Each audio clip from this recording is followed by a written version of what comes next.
Smoking and vaping,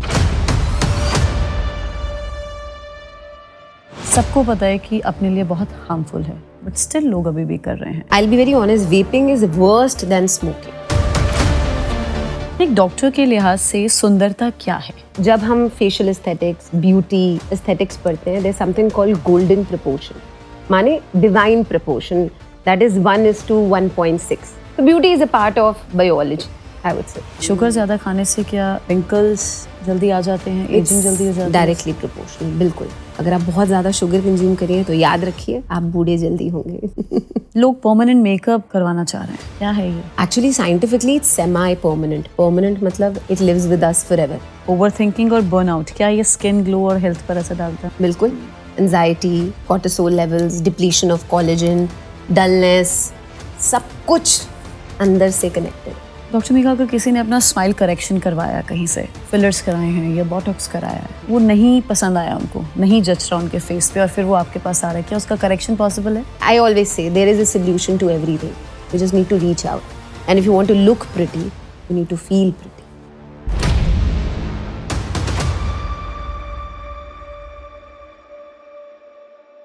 hello everyone, आप देख रहे हैं क्लियर कट पे ज्योत्सना। मेरे साथ एक ऐसी डॉक्टर हैं आज जो खुद तो बेहद खूबसूरत हैं ही, और उनके पास दूसरों को खूबसूरत बनाने की एक्सपर्टीज है। Doctor Megha Nagpal. Hi doctor Megha, how are you?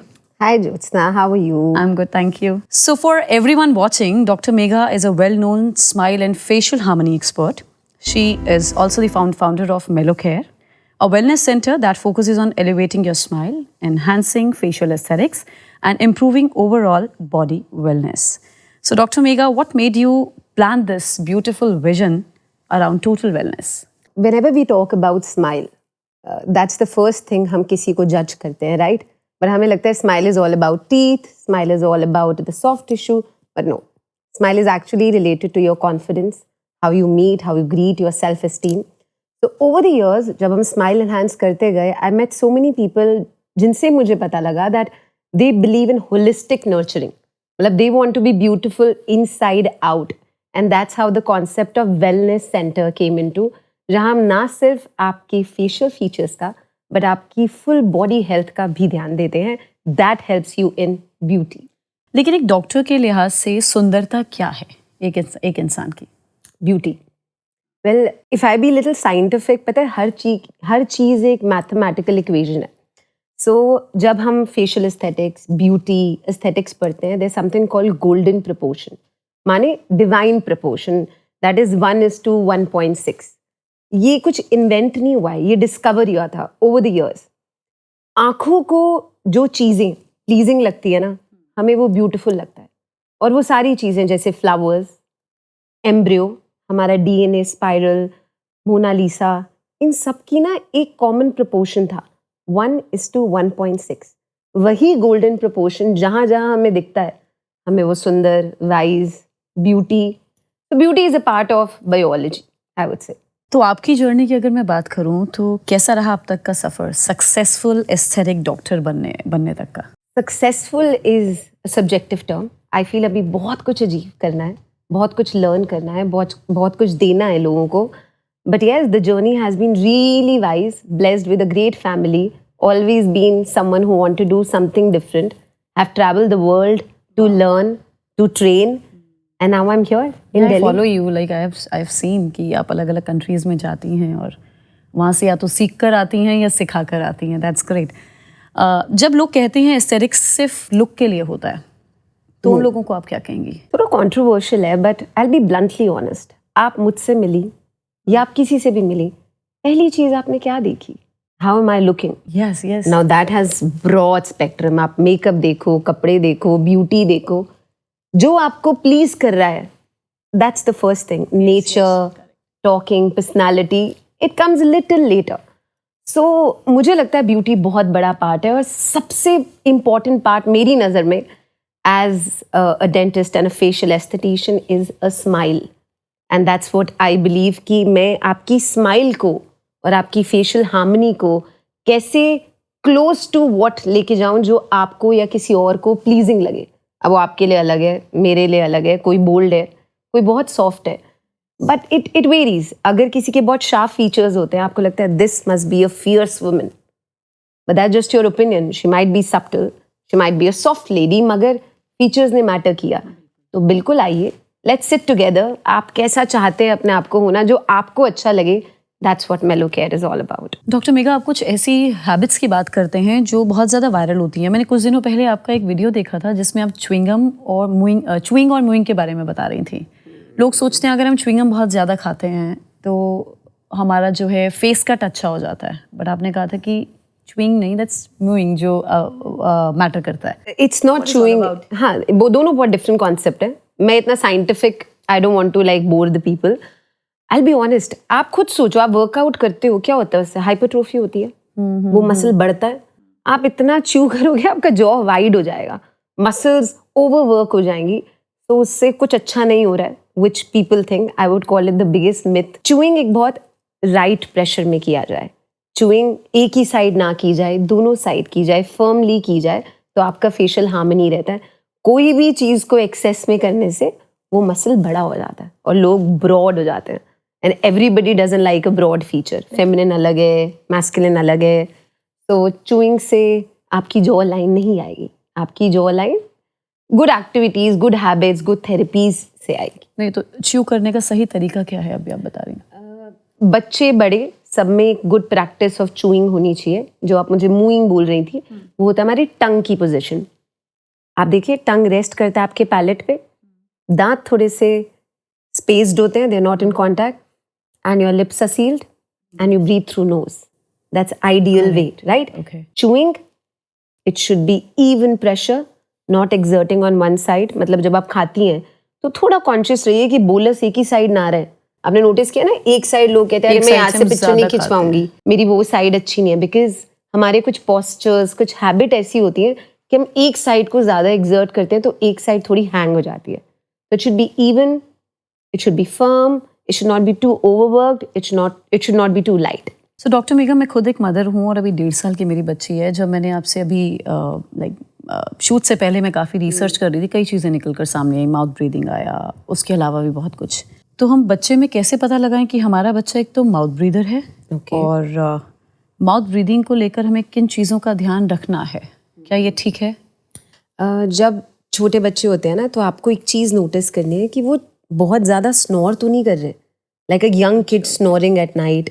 उनके लिप्स बहुत ड्राई तो नहीं है, उनको लिपसिंग तो नहीं हो रहा, वो कुछ स्पीच में ऑल्टर तो नहीं करे. These are science of mouth breathing. और माउथ ब्रीदिंग में आगे हमारी जॉ में बहुत प्रॉब्लम्स आती हैं. लाइक आपका जॉ रिट्रूडेड होगा, आपके लिप्स थोड़े इनवर्ड हो सकते हैं, थिक हो सकता है, आपका आर्च पैलेट जो है वो नैरो हो सकता है. तो माउथ ब्रीदिंग पेशेंट्स में इनकॉम्पिटेंट लिप्स होने के बहुत चांसेस होते हैं, क्योंकि वो मुंह खुला रखते हैं हमेशा. वो भूल गए हैं कि उन्हें सांस नाक से लेना है.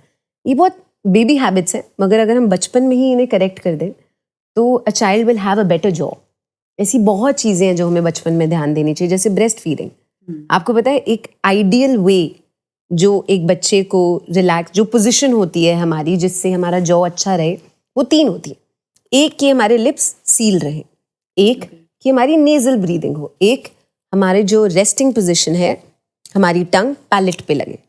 अब ये सारी चीज़ें सब एक्टिव होता है while a child is having breast feeding as compared to a child who had bottle feed.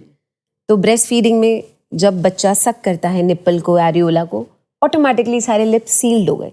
Yes. वो सक्शन करता है मिल्क लेने के लिए, वो आपकी जॉ मसल्स को एक्टिव करता है. देयर इज गुड प्रेशर, वो बच्चे की कंडीशन अच्छी होती है. नंबर 2, डिफॉल्टली द चाइल्ड वो नेजल ब्रीदिंग कर रहा है क्योंकि मुंह बंद है, और जब वो सक कर रहा है तो टंग पैलेट पे है. मगर ये सब चीज़ें बॉटल फीडिंग में नहीं होती. देखो वो लूज है, उसको ना सक्शन देना है, दूध इजीली आ रहा है, कहीं ना कहीं वो जो सील है लिप की वो नहीं फॉर्म हुई. तो ऐसे बच्चों में मैलक्लूजन होता है, जैसे दांत डिफॉर्म्ड हो सकते हैं, जॉ डिफॉर्म्ड हो सकता है. तो as they grow up jaw इतना अलाइन नहीं लगता. वही मैं कह रही हूँ ना, जॉ इतना आइडियल नहीं लगता जो हम अगर बचपन की छोटी छोटी हैबिट्स में ध्यान दें. पैसिफायर्स मुंह में ना डालें, बच्चा थम सकिंग ना करे, फॉरवर्ड हो जाता है. टंग थ्रस्टिंग ना करे, जैसे जीभ से अपने दांतों को आगे धक्के ना दे, दांत आगे आ जाएंगे, लिप्स अंदर हो जाएगा, लिप पतला लगेगा. A mother has to take care, father mother both have to take care कि बच्चे की जो स्पीच है उसमें लिपसिंग ना हो, the child speaks, eats, chews, muse properly, इन्हीं सब चीज़ों से आपका जॉ परफेक्टली डिफाइंड रहता है। बट अगर हमारा बच्चा नेजल ब्रीदिंग नहीं कर रहा है, माउथ ब्रीदिंग कर रहा है, तो हम उसे करेक्ट कैसे करेंगे? तो बहुत छोटा बच्चा कैसे समझेगा? क्या करें पेरेंट्स? Habit breaking absolutely. आप एक बच्चे को समझाएंगे कि आपको नेजल ब्रीथ करना है। Mouth breathing can be corrected when you go to a therapist. एक पीडियाट्रिक को दिखाते हैं, आपको बच्चे को एनालाइज करना है, हर प्रॉब्लम का सोल्यूशन है। आप अर्ली डेंटल चेकअप कराएं उसका, अगर उसके दांत थोड़े मैल अलाइंड हो गए हैं तो वो दांतों को ठीक कराया जाए। सो डॉक्टर मेघा, ये थंब सकिंग और पैसिफायर यूसेज, ये क्या फेशियल ग्रोथ पर इफेक्ट करता है? डेफिनेटली। थम सकिंग, सक कराना थम, तो जो आर्च है अगर छोटी रह जाएगी तो दांत इतने सारे आने, फिर कहते हैं ना क्राउडिंग हो गई दांतों में, दांतों कुछ लोग आगे पीछे होते हैं। Yes, that's called malalignment. तो आप खुद सोचो, अगर दांत सीधे हैं तो लिप रेस्ट अच्छा होगा, प्रपोर्शन अच्छा लगेगा। अगर पैसिफायर भी ले लेता है बच्चा, सिमिलर कंडीशन, आपकी आर्च नैरो रह जाती है, आपके दांत मैल अलाइन हो जाते हैं, बक टीथ हो जाते हैं, तो all this is something away from what we call beautiful.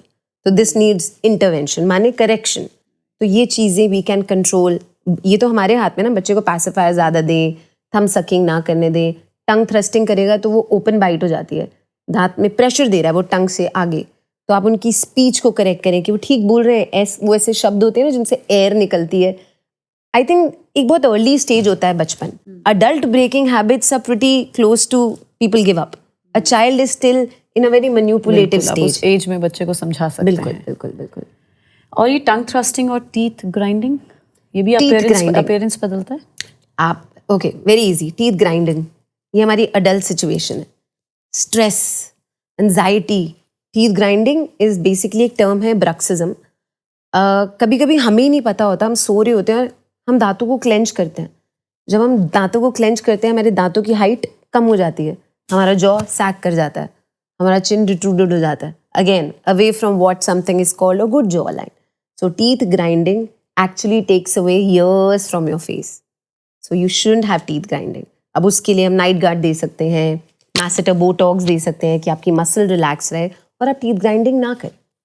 तो इससे हमें बचना है, और अगर बच्चा कर रहा है तो उसे हमें बच्चे को, बड़े को, बड़ों को। आजकल बड़े भी स्ट्रेस के बारे में कहाँ बात करते हैं। एक्चुअली सबसे इग्नोर्ड पार्ट, स्ट्रेस ले लेते हैं बट बात नहीं करते। और स्ट्रेस बहुत रीज़न से हमें हमारे एजिंग कॉन्सेप्ट में ना बहुत स्पीड अप करता है। आप खुद देखो, स्ट्रेस से क्या क्या होता है, कॉर्टिसोल बढ़ता है। कॉर्टिसोल क्या करता है, कोलेजन कम करता है।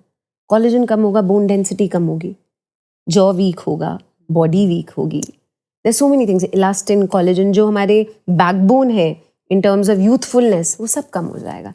Stress, again what you said about teeth grinding, jaw खराब होता है।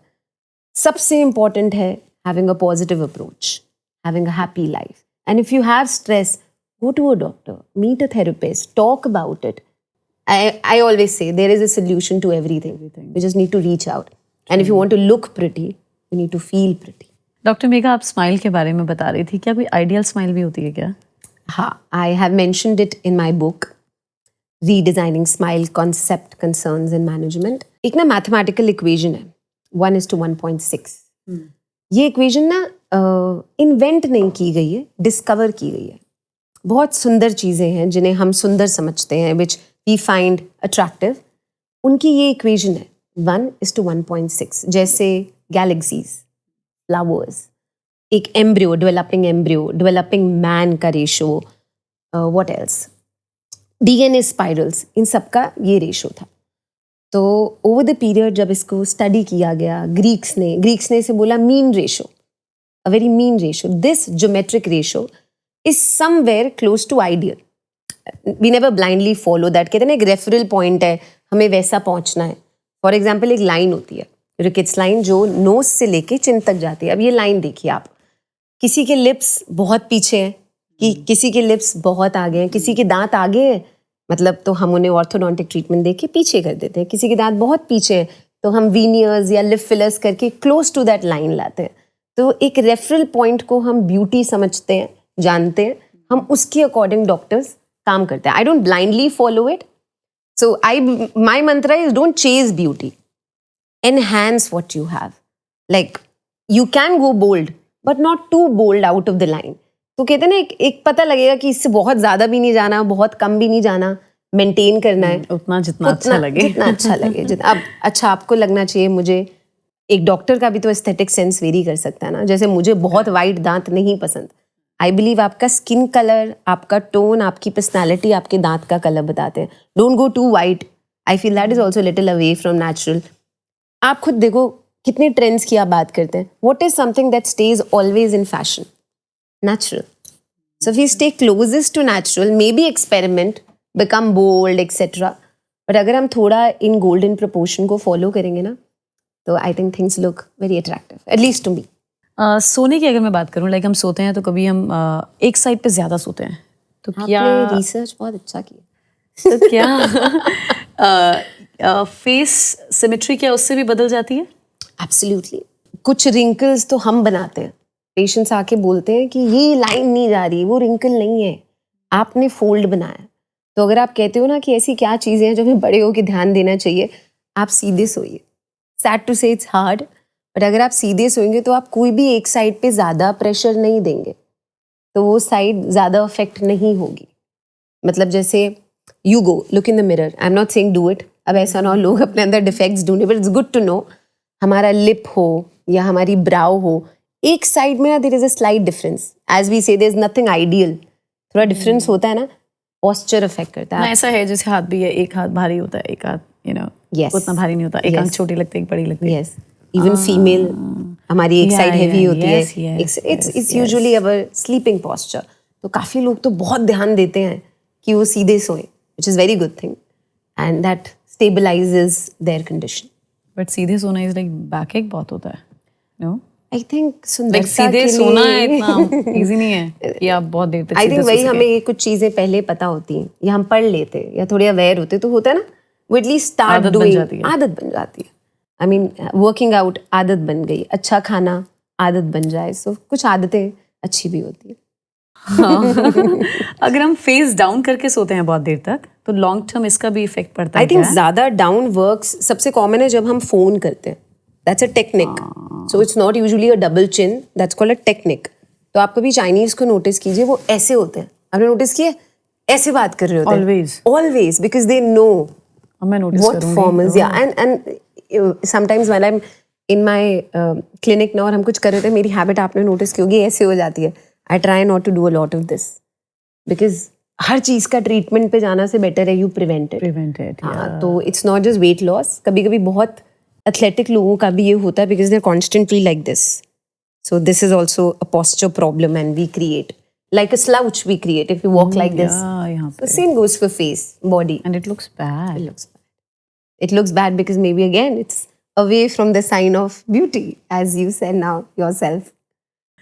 और ये पिलो हाइट भी मैटर करती है क्या? पोस्चर का जॉ लाइन और नेक पे कोई फर्क पड़ता है? Not really. Not पिलो का कोई इतना सिग्निफिकेंट रोल नहीं. पिलो केस को चेंज करना एक सिग्निफिकेंट है, वो जरूरी है. कहते हैं ना सैटिन का हो, सॉफ्ट हो, पिलो केस बदलो. कितनी बार हमारे मुंह पे टेक्सचर आ जाता है. तो I think this is also one of the reasons to have a clean pillow case. But facial harmony में वही प्रेशर डिफरेंस हो सकता है, but nothing too relevant. Pillow case is not relevant. कई लोग हार्ड भी तो यूज करते हैं. Don't keep this point. हम ब्रेस्ट फीडिंग से आगे बढ़ते हैं. जब बच्चा ब्रेस्ट फीडिंग छोड़ देता है, खुद से सोने लगता है, अगर मुंह खोल के सो रहा है वो रात भर, तो उससे क्या फेशियल डेवलपमेंट में कुछ चेंजेस आते हैं? बहुत सारे. देखो, मुंह से सांस ले रहा है बच्चा, नेजल स्पेस, नेजल कैविटी की स्पेस कंस्ट्रिक्ट हो गई. मैग्जिला, आपका ऊपर का जो जॉ है, पैलेट है, वो कंस्ट्रिक्ट हो गया. आपकी क्रॉस बाइट हो गई, आपकी बाइट डेवलप नहीं हुई, क्राउडिंग ऑफ टीथ हो गई, आपके लिप्स थिन हो गए, आपकी लोअर फेशियल हाइट तो बढ़ गई पर आपका चिन रिसेस्ड हो गया. सो जॉ मैल अलाइन है, it's not properly developed in a mouth breather. सबसे कॉमन होता है इनकॉम्पिटेंट लिप्स. कई लोग हैं इनके लिप्स यूजुअली ओपन होते हैं, आपके और मेरे रेस्टिंग है. आप समझिए, अगर दांत थोड़े से भी अंदर बाहर हो जाते हैं तो उनके इनकॉम्पिटेंट, क्योंकि वो हैबिट ऐसी बन जाती है over the period that they start having breathing through mouth. तो मुझे लगता है सबसे ज़्यादा प्रॉब्लम माउथ ब्रीदर्स को होती है, जो ज़्यादा फिर उन्हें फिलर्स और डेंटल ट्रीटमेंट, ऑर्थोडोंटिक अप्लायंस, बहुत कुछ लेना पड़ता है. तो नोटिस जल्दी कर लेना चाहिए बच्चे को ना, कि हैबिट ब्रेक कर पाए बच्चे की। बच्चे को टोका जाता है, मुंह से नहीं लेनी सांस, लिप्स ड्राई हो रहे हैं आपके बहुत ज़्यादा, बड़ों को कहाँ टोका जाता है, तब तक प्रॉब्लम आ चुकी होती है, जिसको फिर उसका भी इंटरवेंशन जल्दी कर ले तो बेटर है। अब हम कुछ लाइफस्टाइल्स और एडिक्शन हैबिट्स पे बात करते हैं, लाइक स्मोकिंग एंड वेपिंग। सबको पता है कि अपने लिए बहुत हार्मफुल है, बट स्टिल लोग अभी भी कर रहे हैं। क्या ये डायरेक्टली एजिंग प्रोसेस कहीं ना कहीं हार्म करता है? Directly Jyotsna ji, I mean I will be very honest, vaping is worst than smoking. Worst, smoke तो आपने की चली गई, smoke is also worst. Imagine उससे भी बुरा वेप है। वेप है, पता नहीं कितना पुराना कार्बन बर्न होता है, उसके अंदर ग्लिसरीन होता है। Vaping causes ageing, I mean years आपके एज ले जाता है। मैंने देखा आजकल छोटे छोटे बच्चे वेपिंग के एडिक्ट हो गए हैं, ऐसे हाथ शिवर करने लग गया उनका कि उनको वेप नहीं मिलता, एंजाइटी ट्रिगर हो जाती है। तो वही कहते हैं ना, किसी चीज़ की आदत लग जाना, वो आदत को छुड़ाने में ही मेंटल आप इतने ज़्यादा एग्जर्ट हो जाते हो, तो it accumulates many factors, not just your collagen और elastin depletion but also increase stress and बहुत ज़्यादा एजिंग होती है। I mean smoking, alcohol, a lot of screen time, vaping, many things जो हमारी डेली रूटीन है, उन सब से एजिंग होती है। और अगर खाने पीने की हम चीज़ों की बात करें, लाइक शुगर ज़्यादा खाने से क्या एजिंग, रिंकल्स जल्दी आ जाते हैं, एजिंग जल्दी हो जाती है? डायरेक्टली प्रोपोर्शनल, बिल्कुल। शुगर और कार्बोहाइड्रेट्स का कंजम्पशन जितना कम हो उतना बहुत चीज़ों के लिए अच्छा है, not just ageing but also very good for a good overall health. So अगर आप बहुत ज़्यादा शुगर कंज्यूम करिए तो याद रखिए आप बूढ़े जल्दी होंगे।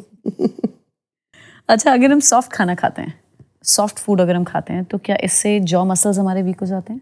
Over blended food I would say नहीं खाना चाहिए, लाइक एप्पल्स, कैरेट, वो वाला जो प्रेशर है ना, that much ability of jaw we should have. बहुत मेच्योर एजिंग सेनाइल सिचुएशन की बात कर रही हैं तो वो कंडीशन ऐसी हो गई है कि दांतों में ताकत नहीं बची, बट हमें इतना ओवर ब्लेंडेड फूड या इतना सॉफ्ट फूड नहीं खाना चाहिए, बिकॉज जॉ डेवलपमेंट कम होती है। ये अगर आप जॉ डेवलपमेंट की बात करिए तो ये आप ये मिड एज की बात करिए, जब डेवलपमेंट हो रही है, उस स्टेज में फर्म फूड खाना अच्छा है कि आपका प्रेशर, आपका मैस्टिकेटरी फोर्स इतना रहे कि आपकी जॉ की मसल्स अच्छी यूज़ हो and you have a good jaw. और जो लोग स्ट्रॉ से ड्रिंक लेते हैं, स्ट्रॉ का ज़्यादा इस्तेमाल करते हैं, क्या उससे भी फाइन लाइंस और रिंकल्स आ जाते हैं? Again, a habit. So when I do something like this, my lips will get thinner.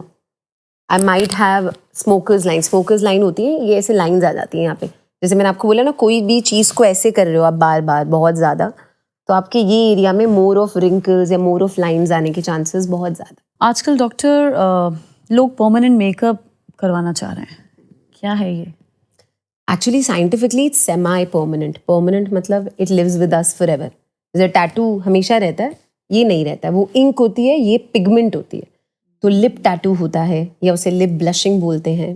तो मतलब जो लोग जिनको स्मोकर्स लिप हैं, लाइक लिप्स बहुत डार्क है, या कई गर्ल्स जिनके लिप्स बहुत पेल हैं, या विटिलिगो पेशेंट्स जिनको कोई पैच है, उनको हम एक पिगमेंट या टिंटेड इफेक्ट देते हैं जिससे थोड़ा नेचुरल लुक आए।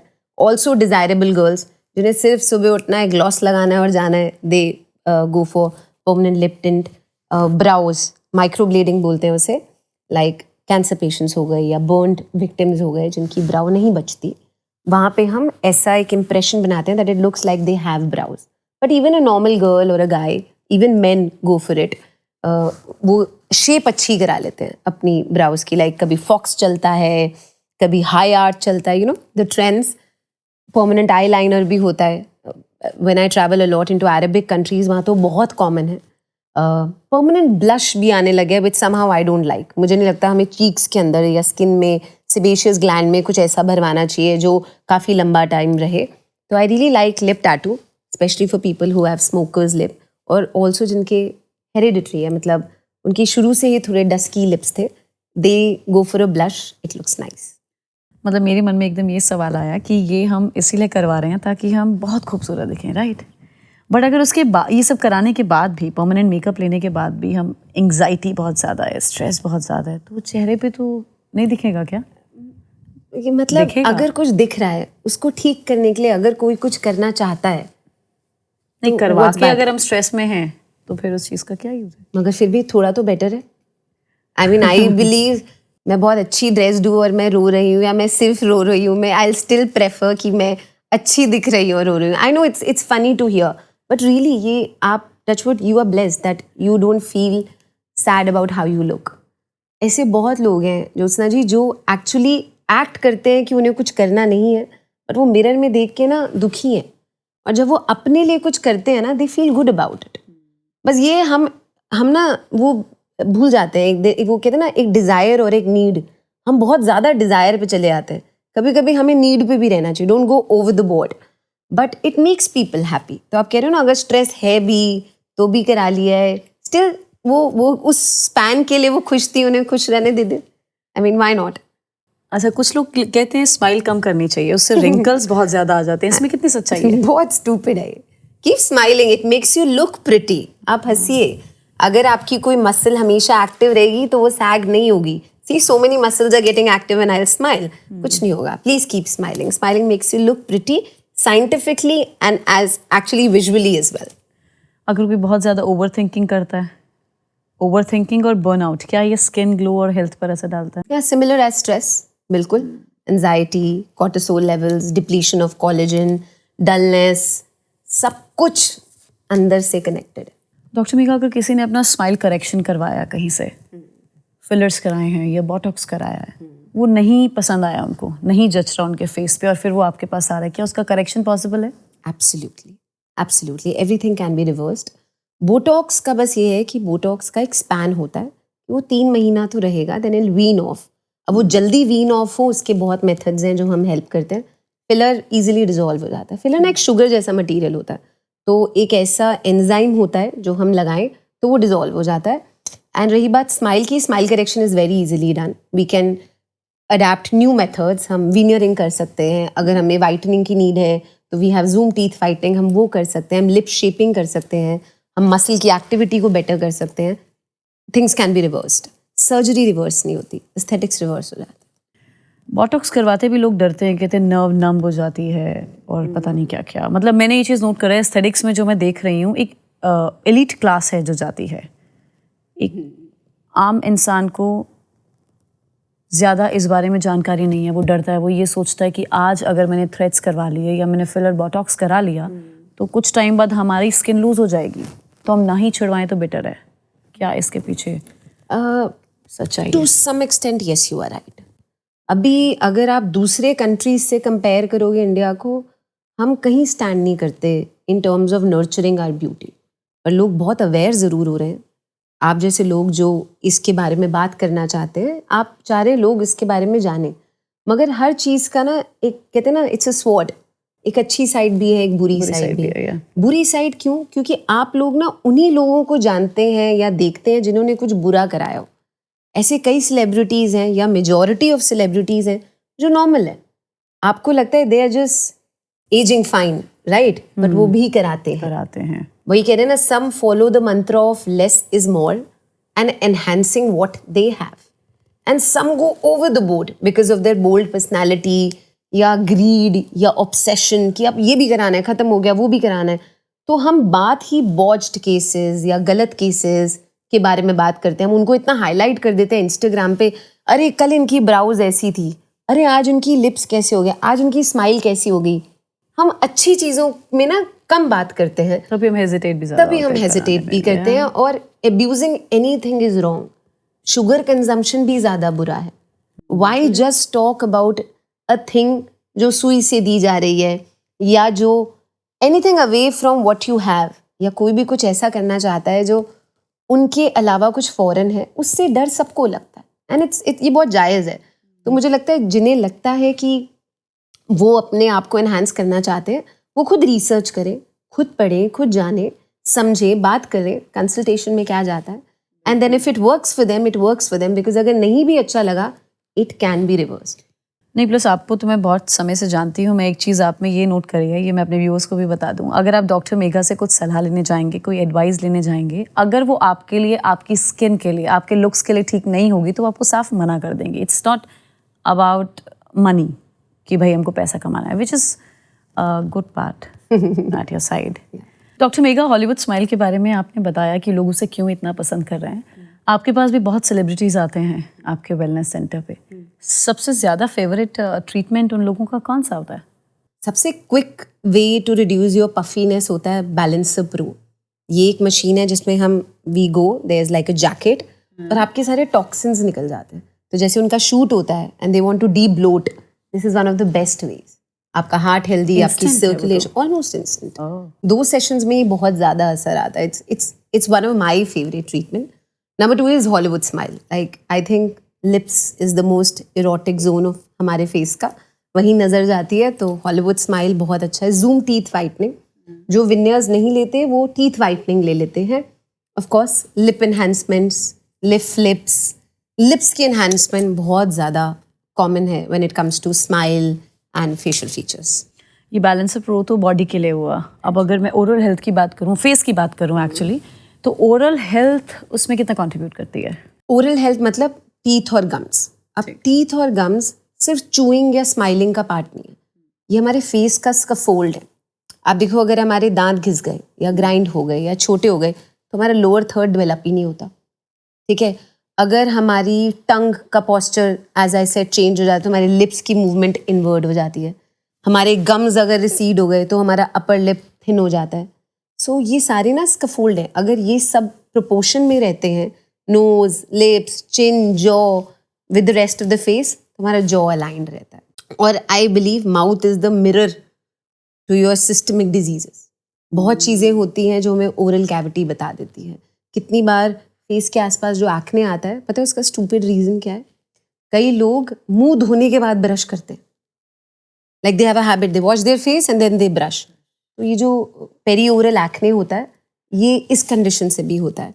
अगर आप बहुत ज़्यादा ब्लोटेड रहते हैं, आप एक बार जाके अपने गम्स भी चेक कराइए। तभी कहते हैं routine dental checkup is a must in 6 months। We get to know body में कोई सिस्टमिक डिजीज़ तो नहीं, बहुत ज़्यादा कैलकुलस, बहुत ज़्यादा ब्लीडिंग, बहुत ज़्यादा पफीनेस, ये हमारी ओवरऑल बॉडी की भी पफीनेस करती है। वो कंजेशन, जो लिम्फ का कंजेशन होता है ना, आप बैलेंसर प्रो से भी कराइए, स्केलिंग, क्योरेटाज, इससे भी कराइए।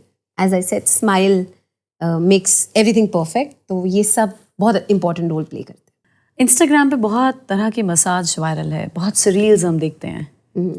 फेशियल क्या मसाज सबसे बेस्ट है? Yes yes. सो इंस्टाग्राम पे आई फर्मली बिलीव कि जो ये मसाज होता है ना, इससे एक्चुअली सर्कुलेशन आपका बेटर होता है। आप कोई प्रोडक्ट अगर लगा रहे हो मुंह पे, कोई सेरम लगा रहे हो, तो उसका पेनिट्रेशन भी बहुत अच्छा होता है। बट मुझे लगता है काफ़ी लोगों को आता नहीं है यूज़ करना, टेक्निक नहीं पता। कई लोग ओवर यूज़ कर लेते हैं। So it can B a miss if you use it in a wrong way. I won't say it reshapes face. So is facial yoga. No, it doesn't reshape face. It maintains your face. So it's good. आप de-puff हो जाते हो, face पे bloating नहीं रहती, आपकी under eye puffiness भी better रहती है. If you do it in a routine and in not a very vigorous manner, gentle. And if you want, you can learn, but don't abuse anything. आजकल लोग गौशा का बहुत यूज़ करते हैं, ये कितना अच्छा है? I think it's very good for circulation. It's very good for penetration. कुछ लगाया, वाशा से मसाज की, अच्छा पेनिट्रेट होगा, आपको डीप पफ कर देगा, फेस पे सर्कुलेशन बहुत इंप्रूव होती है। बट अगर ये क्लेम है कि वो रीशेप करता है face, as a doctor I wouldn't believe that. अब जब हम रीशेपिंग की बात करते हैं ना, तो उसमें बहुत कुछ होता है। हमारे पोजिशन, वो मुझे लगता है एक अप्लायंस, एक थेरेपी या एक ट्रीटमेंट कर पाती है। ये मेंटेनेंस के लिए अच्छा है, मगर ओवर यूज ऑफ गुआशा भी गलत है। मतलब आई थिंक आप ज़्यादा सैग ना कर दो फेस को लिफ्ट करने के चक्कर में। So I think the technique may be a miss, but I wouldn't call it bad. You can use it but in a less aggressive manner. और ये सब जो है आम लोग इंस्टाग्राम रील्स वगैरह पे देखते समझते होंगे, तो वायरल कंटेंट बहुत देखने में मिलता है इंस्टा में, तो उसका एक मिस हिट अगर आप बता सकें। सबसे बड़ा मिस है वो DIY बकल फैट मसाज। उससे कुछ नहीं होता है, इनफैक्ट लॉन्ग टर्म खराब ही कर लेते हैं हम जो को। कोई बकल फैट नहीं हटेगा DIY करने से, that's absolutely a miss. Then there is face taping. हाँ, यहाँ आई मीन एक टेप लगा लेते हैं and they get like the cat tight एंड कोई लॉन्ग टर्म लिफ्ट नहीं आएगा, रादर वो आपकी स्किन को इरिटेट ना कर दे। So that's also a big miss. If you call me a hit, I really believe in red light therapy. I think वो साइंटिफिकली बहुत प्रूवन है कि वो प्रीमेच्योर एजिंग नहीं होने देता. So that red light mask you can absolutely go ahead with. I believe in of course dental flossing. If done again in a non-aggressive manner. अब इतना भी floss मत कर लो कि आप gum recession कर दो. And I also like face tools. Like I believe in facial yoga. मगर इतना दिमाग में रखें कि आपको reshape नहीं कर रहे, बट ये आपके फेस का स्ट्रक्चर मेंटेन जरूर कर सकते हैं. So it keeps the circulation better. Doctor mega, aesthetics में कुछ ऐसा है, ऐसा कोई ट्रीटमेंट है जो हम अपने 30 इयर्स ऑफ एज में कराएं, लाइक 30s में कराएं और 40-50 में हम बहुत ही ग्लोई, बहुत ही हेल्दी दिखें? Again I think wholesome wellness. मैं बैलेंसर प्रो या लिम्फेटिक ड्रेनेज को बहुत प्रायोरिटी देती हूँ.